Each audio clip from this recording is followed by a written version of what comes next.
উফ, ব্রাজিল কি না গোল দিল।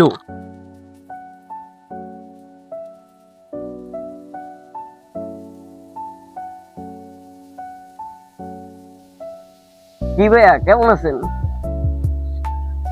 এই তো ভালো আছি। তুমি কেমন আছো? ভাইয়া, আপনার কিরকম একটা লাগতেছে। ভাই, আপনার কি মন খারাপ? মানুষ হয়ে যদি মানুষকে হাসানো অপরাধ হয়ে থাকে, তাহলে আমার মতে মনে হয় আমরা মানুষ না, আমরা মানুষ রূপে ফানুস। বুঝছি ভাইয়া, আপনার কেউ আবার কিছু বলছে। ভাইয়া, একটা কথা শুনো, যে যাই বলুক না কেন, আপনি যে কাজটা করতেছেন এটা করে যান ভাই। এটা বরিশালকে রিপ্রেজেন্ট করার মতো একটা উদ্যোগ।